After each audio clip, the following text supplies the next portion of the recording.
다 함께 사도신경으로 우리의 신앙을 고백하겠습니다. 나는 전능하신 아버지 하나님, 천지의 창조주를 믿습니다. 나는 그의 유일하신 아들 우리 주 예수 그리스도를 믿습니다. 그는 성령으로 잉태되어 동정녀 마리아에게서 나시고 본디오 빌라도에게 고난을 받아 십자가에 못 박혀 죽으시고 장사된 지 사흘 만에 죽은 자 가운데서 다시 살아나셨으며 하늘에 오르시어 전능하신 아버지 하나님 우편에 앉아 계시다가 거기로부터 살아있는 자와 죽은 자를 심판하러 오십니다. 나는 성령을 믿으며 거룩한 공교회와 성도의 교제와 죄를 용서받는 것과 몸의 부활과 영생을 믿습니다. 아멘. 찬송가 324장 함께 찬양하겠습니다. 324장 함께 찬양하겠습니다. 예수 나를 놓으라 하네, 예수 나를 놓으라 하네. 어디든지 주를 따라 주와 같이 가려네. 주의 인도하심 따라 주의 인도하심 따라 어디든지 주를 따라 주와 같이 가려네. 겟세마네 동산까지 주와 함께 가려 하네. 피땀 흘린 동산까지 주와 함께 가려네.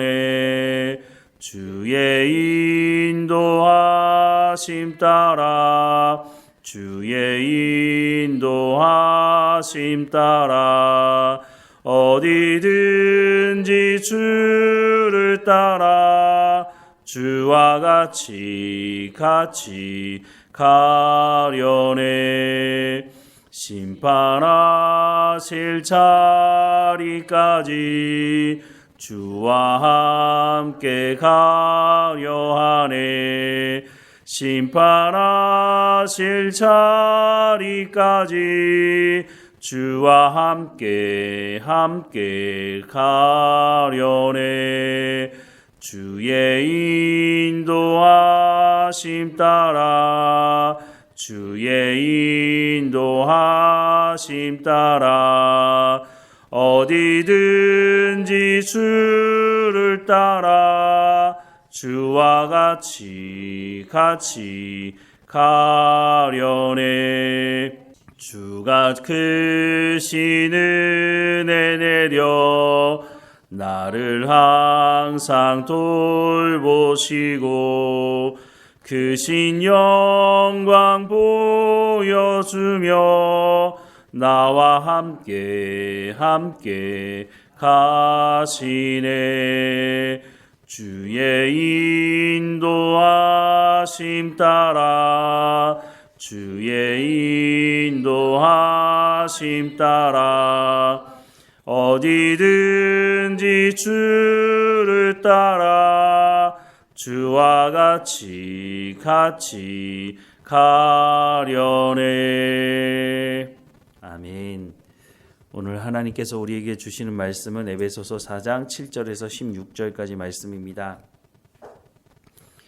에베소서 4장 7절에서 16절까지 말씀 우리 함께 읽겠습니다. 우리 각 사람에게 그리스도의 선물의 분량대로 은혜를 주셨나니 그러므로 이르기를 그가 위로 올라가실 때에 사로잡혔던 자들을 사로잡으시고 사람들에게 선물을 주셨다 하였도다. 올라가셨다 하였은즉 땅 아래 낮은 곳으로 내리셨던 것이 아니면 무엇이냐. 내리셨던 그가 곧 모든 하늘 위에 오르신 자니 이는 만물을 충만하게 하려 하심이라. 그가 어떤 사람은 사도로 어떤 사람은 선지자로 어떤 사람은 복음 전하는 자로 어떤 사람은 목사와 교사로 삼으셨으니 이는 성도를 온전하게 하여 봉사의 일을 하게 하며 그리스도의 몸을 세우려 하심이라. 우리가 다 하나님의 아들을 믿는 것과 아는 일에 하나가 되어 온전한 사람을 이루어 그리스도의 장성한 분량이 충만한 데까지 이르리니 이는 우리가 이제부터 어린아이가 되지 아니하여 사람의 속임수와 간사한 유혹에 빠져 온갖 교훈의 풍조에 밀려 요동하지 않게 하려 함이라. 오직 사랑 안에서 참된 것을 하여 범사에 그에게까지 자랄지라. 그는 머리니 곧 그리스도라. 그에게서 온 몸이 각 마디를 통하여 도움을 받음으로 연결되고 결합되어 각 지체의 분량대로 역사하여 그 몸을 자라게 하며 사랑 안에서 스스로 세우느니라. 아멘. 목사들이 하나님의 말씀을 전하기는 하지만 그 말씀을 전하는 그 목사들이 성경을 그냥 편다고 해서 말씀을 전할 수 있는 것은 아닙니다. 어떤 한 사람이 목사님한테 이런 얘기를 했다고 해요. 목사님 설교 준비하는데 얼마나 시간이 걸리십니까? 무슨 시비를 걸려고 그렇게 얘기를 한 건데 그 목사님이 이런 얘기를 하셨다 그래요. 신학교 들어갈 때부터 지금까지 설교 준비하고 있다고. 이 말이 틀린 것이 아닌 게 한 주일 지내면서 주일 설교를 준비하지만 주일 설교를 준비하는 것이 한 주일 지난다고 해서 준비되는 것이 아니고 신학교 그 전부터 성경을 보면서 연구한 것이 쌓이고 쌓여서 주일 설교가 나오는 것이고 수요일 설교가 나오는 거고 새벽 설교가 나오는 것이죠. 책을 펴놓고 있다고 해서 그 설교가 줄줄 나오는 것은 아니라고 하는 것입니다. 여기에다가 우리가 분명히 기억해야 하는 것은 성령의 충만한 가운데 있어야 한다는 것입니다. 예수님께서 성령의 충만함을 받으라는 이유가 뭡니까? 성령의 은사도 필요한 것이지만 더 중요한 것은 성령께서 성경의 말씀을 알게 하시는 분이기 때문이라고 말씀합니다. 고린도전서 2장 10절에서 16절 말씀에 보면 오직 하나님이 성령으로 이것을 우리에게 보이셨으니 성령은 모든 것 곧 하나님의 깊은 것까지도 통달하시느니라. 사람의 일을 사람의 속에 있는 영 외에 누가 알리요? 이와 같이 하나님의 일도 하나님의 영 외에는 아무도 알지 못하느니라. 우리가 세상의 영을 받지 아니하고 오직 하나님으로부터 온 영을 받았으니 이는 우리로 하여금 하나님께서 우리에게 은혜로 주신 것들을 알게 하려 하심이라. 우리가 이것을 말하거니와 사람의 지혜가 가르친 말로 아니하고 오직 성령께서 가르치신 것으로 하니 영적인 일은 영적인 것으로 분별하느니라.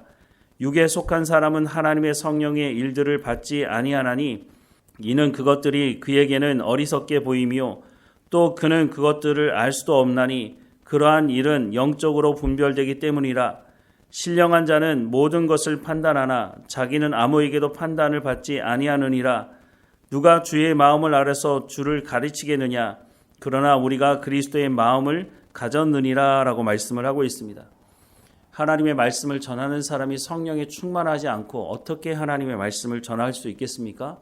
성령이 하나님의 말씀을 알게 하시고 하나님의 마음을 아시는 분이 성령이라고 말씀하시니 성령에 충만해야 하나님의 말씀을 전할 수 있게 된다고 하는 것이죠. 어떤 사람들은 계시를 받아서 직통 계시를 받아서 말씀을 전한다고 말하기도 합니다. 성경에 그런 내용이 있기도 하죠. 하지만 이미 우리 가운데 하나님의 말씀이 계시된 성경이 있지 않습니까? 성경을 통해서 하나님께서 말씀하시는 것이 충분히 담겨져 있다고 하는 것입니다. 그러니 성령의 충만한 가운데 하나님의 말씀을 봐야 하고 또 그것으로 그치는 것이 아니라 그래서 목사들이 목사가 되기 위해서 신학교를 가는 것 아닙니까? 저도 신학교 다니면서 그것이 부족하다는 생각이 들어서 또 다시 성경을 연구하는 대학원을 또 다니면서 또 공부를 하게 된 이유가 그냥 성경을 펴놓는다고 해서 성경을 알 수 있는 것이 아니기 때문에 그렇게 공부를 하고 하나님의 말씀을 준비하고 전하고 있다고 하는 것이죠. 성경을 통해서 하나님은 하나님이 누구이신지를 계시하고 있다고 말씀합니다. 하나님이 누구인 줄 알아야 우리가 하나님의 말씀에 순종할 수 있지 않겠습니까? 또 성경이 우리가 어떻게 구원을 받는지 구원의 길에 대해서도 말씀하고 있고 또 구원받은 백성들은 어떻게 삶을 살아가야 하는지에 대해서도 이미 성경을 통해서 다 말씀해 주고 있다고 하는 것입니다. 또한 우리가 이 땅에 살면서 시험을 당하기도 합니다. 우리가 시험 당할 때 그러면 이 시험을 어떻게 이겨낼 수 있느냐? 이미 성경에 다 말씀해 주고 있다고 하는 것이죠. 야고보서 1장 2절부터 8절 말씀해 보면 내 형제들아 너희가 여러 가지 시험을 당하거든 온전히 기쁘게 여기라. 이는 너희 믿음의 시련이 인내를 만들어 내는 줄 너희가 알미라. 인내를 온전히 이루라. 이는 너희로 온전하고 구비하여 조금도 부족함이 없게 하려 함이라. 너희 중에 누구든지 지혜가 부족하거든 모든 사람에게 후히 주시고 꾸짖지 아니하시는 하나님께 구하라. 그리하면 주시리라. 오직 믿음으로 구하고 조금도 의심하지 말라. 의심하는 자는 마치 바람에 밀려 요동하는 바다 물결 같으니 이런 사람은 무엇이든지 주께 얻기를 생각하지 말라. 두 마음을 품어 모든 일에 정함이 없는 자로다 라고 말씀을 하고 있습니다. 우리가 이 땅에 살면서 시험 당할 때가 있죠. 이 시험을 어떻게 이기느냐? 예수님께서 먼저 보여주지 않으셨습니까? 사탄이 예수님을 시험할 때 예수님이 어떻게 그 시험을 이기셨습니까? 하나님의 말씀으로 이기셨죠. 오늘 우리에게도 똑같은 말씀을 하시는 것입니다. 지혜를 구하는 자에게 하나님께서 지혜를 주신다고 말씀합니다. 이 지혜는 하나님의 말씀을 의미하는 것이죠. 하나님의 말씀 안에 모든 것이 담겨 있다고 말씀을 해주고 있는 것입니다. 그래서 예수님께서 승천하시면서 교회에 선물을 주셨다고 말씀하는데 그 선물이 무엇이라고 오늘 본문이 말합니까? 11절 말씀에 보면 그가 어떤 사람은 사도로, 어떤 사람은 선지자로, 어떤 사람은 복음 전하는 자로, 어떤 사람은 목사와 교사로 삼으셨다라고 말씀을 합니다. 하나님의 말씀을 가르치는 사람들을 교회에 선물로 주셨다고 말씀합니다. 이렇게 하나님의 말씀을 가르치는 사람들이 하나님의 말씀을 제대로 가르칠 때에 어떤 일이 일어나느냐? 13절 이하의 말씀에 보면 우리가 다 하나님의 아들을 믿는 것과 아는 일에 하나가 되어 온전한 사람을 이루어 그리스도의 장성한 분량이 충만한 데까지 이르리니 이는 우리가 이제부터 어린아이가 되지 아니하여 사람의 속임수와 간사한 유혹에 빠져 온갖 교훈의 풍조에 밀려 요동하지 않게 하려 함이라. 오직 사랑 안에서 참된 것을 하여 범사에 그에게까지 자랄지라. 그는 머리니 곧 그리스도라. 그에게서 온 몸이 각 마디를 통하여 도움을 받음으로 연결되고 결합되어 각 지체의 분량대로 역사하여 그 몸을 자라게 하며 사랑 안에서 스스로 세우느니라 라고 말씀을 하고 있습니다. 성경을 통해서 우리가 시험을 이길 뿐만 아니라 그리스도의 장성한 분량까지 이룰 수 있다라고 분명히 말씀해주고 있다고 하는 것이죠. 우리가 하나님의 말씀에 그래서 귀를 기울여야 하는 것이고 성경을 가까이 해야 한다라고 말씀을 해주고 있는 것입니다. 하나님 말씀 듣기를 사모하고 하나님의 말씀 가운데 나아가서 하나님의 말씀을 들었다면 그 말씀을 듣고 삶의 현장에서 순종하는 삶을 살아갈 때에 우리가 성령의 열매를 맺을 수 있다라고 하는 것을 말씀해 주고 있는 것이죠. 오늘도 하나님 앞에 기도하면서 하나님 내 가운데 지혜를 구하는 자에게 주시겠다고 말씀하시니 성령의 충만함으로 하나님의 말씀을 내 가운데 허락해 주시고 그 말씀을 따라서 순종함으로 내 삶의 현장에서 성령의 열매가 맺어지는 삶이 될 수 있도록 인도해 달라고 하나님께 기도하며 하나님과 동행하는 이 오늘 하루의 삶이 되기를 주님의 이름으로 축원합니다. 기도하겠습니다. 사랑하는 하나님, 성령의 충만함을 구하라고 말씀하시니 우리 가운데 성령의 충만함을 구합니다. 각 사람 가운데 성령의 충만함을 통해서 하나님의 말씀을 깨달아 알게 하시고 그 말씀을 따라 순종함으로 우리의 삶 가운데 성령의 열매가 맺어지는 삶이 될 수 있도록 은혜를 베풀어 주옵소서. 오늘 우리 가운데 말씀하시는 그 말씀을 따라서 우리가 살아가는 것을 통해서 또한 복음의 통로가 될 수 있도록 예수 그리스도를 알지 못하는 사람들에게 복음이 무엇인지를 증거할 수 있도록 우리의 입술을 통해서 우리의 손가발, 우리의 삶을 통해서 증거할 수 있도록 우리의 삶을 주장하시고 인도해 주옵소서. 어느 곳에 있든지 깨어있게 하시고 하나님과 동행하며 우리가 고난 중에 있을 때에도 하나님의 약속의 말씀을 온전히 붙들고 살아가는 우리의 삶의 현장이 될 수 있도록 은혜를 베풀어 주옵소서. 오늘도 삶을 살며 뒤를 돌아볼 때마다 하나님께서 우리의 삶을 주관하시고 여기까지 인도하셨다고 고백하는 우리의 삶이 될 수 있도록 인도해 주옵소서. 늘 우리와 함께 하시는 하나님께 감사드리고 예수 그리스도의 이름으로 기도드립니다. 아멘. 하늘에 계신 우리 아버지, 아버지의 이름을 거룩하게 하시며 아버지의 나라가 오게 하시며 아버지의 뜻이 하늘에서와 같이 땅에서도 이루어지게 하소서. 오늘 우리에게 일용할 양식을 주시고 우리가 우리에게 잘못한 사람을 용서하여 준 것 같이 우리 죄를 용서하여 주시고 우리를 시험에 빠지지 않게 하시고 악에서 구하소서. 나라와 권능과 영광이 영원히 아버지의 것입니다. 아멘.